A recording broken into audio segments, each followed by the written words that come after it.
My name is Jerica Reguera. For my field trip, I decided to visit Ding Darling National Wildlife Refuge on Sanibel Island. I chose this specific location because I've heard of it in the past and I thought this would be a good opportunity to finally go and visit.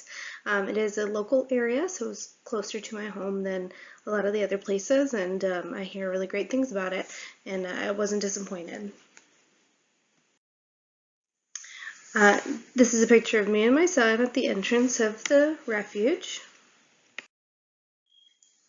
While at the refuge, I did meet a couple of staff members. This lady in particular's name is Susan.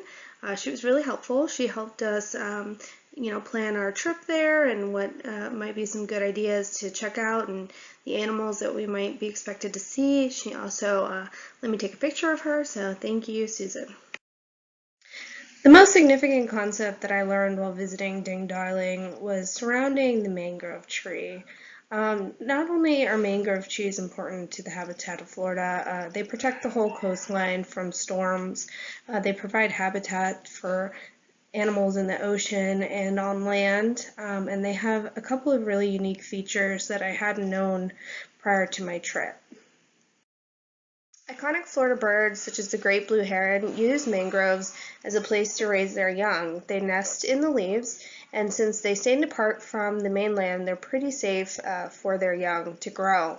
They also provide a great source of food, as fish and other sea life raise their young at the base of the mangrove. One of the most interesting things that I learned about the mangrove was how the mangroves cope with salts.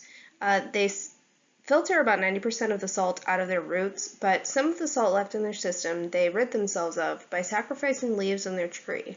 So you may have noticed yellowing leaves on a mangrove tree, and the mangrove is sacrificing these leaves to rid its body of salt. There are many different types of mangrove trees. I focus primarily on the red mangrove since that seemed to be the most abundant on the refuge. Another thing that drew me to the mangrove tree is these pods. So these pen-like pods are the seeds of the mangrove tree. They float on the ocean until they find a place where they can root and become a new mangrove tree. As a Florida native, I grew up using these pens, as we called them, to draw on the sand, and I never knew that they were budding mangrove trees. While on my tour of the refuge, I was lucky enough to actually find a pod that looked to have rooted itself to the ground. As you can see, it's poking up through the water, and it looks like it's going to be growing into a new mangrove here soon. I was also able to find an example of the next stage of the life cycle of a mangrove tree. As you can see, this pod has planted. It has grown and sprouted a couple of leaves. In the background, you can also see some other ones that have taken root. These pods and saplings grow into a mangrove forest, pictured here. This is from the refuge, and I thought it was a very good example of what a mangrove forest would look like once it is taken root and sprouted to create a blooming habitat for different creatures. Mangroves are definitely a prime example of a producer. Not only do they photosynthesize, but they create a wonderful habitat for different creatures. Their leaves create shelter and food for animals underneath. There's a whole food chain cycle revolving around the mangrove. Mangrove trees are the perfect example of a prime producer. Their leaves drop off the trees and create food for different bacteria, which in turn feed the fish that hide amongst their roots. These fish feed the birds that nest in their leaves, and it's just a full cycle. They extract salts through their roots and through their leaves as well, and provide protection to the Florida coast. One of the animals that takes advantage of the mangrove tree habitat is this little guy right here. This is a Florida mud crab found all throughout the Gulf of Mexico. I was lucky enough to find this little guy and chose him as my prime consumer.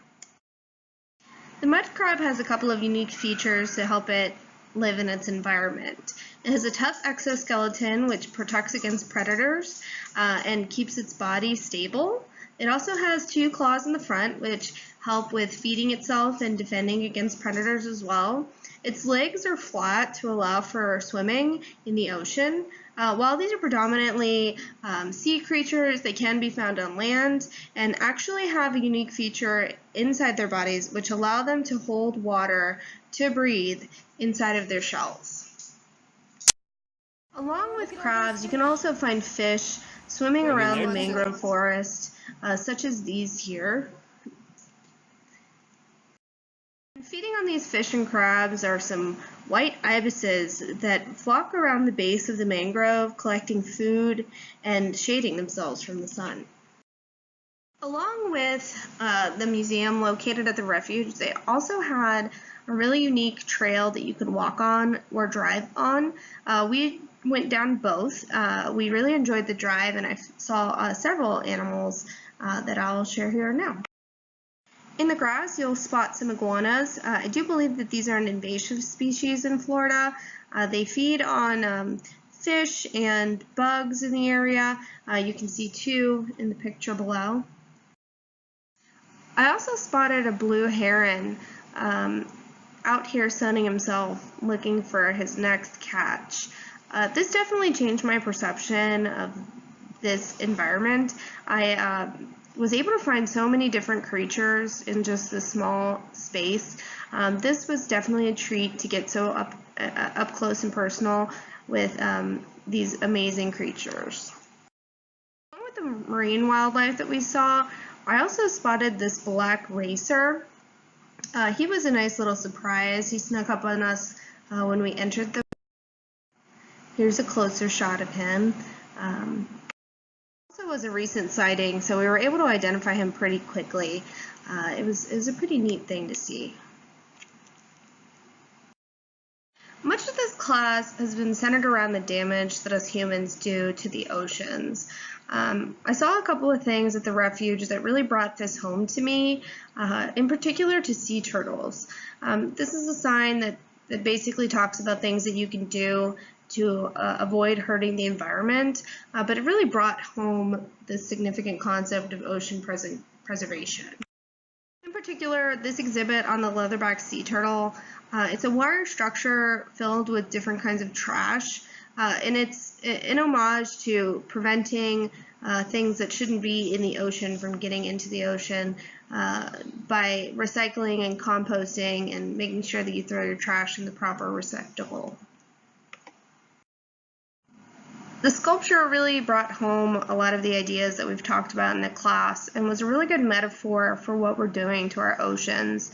Yes, this trash ends up in the ocean and ends up in the bellies of the animals that we love and want to protect.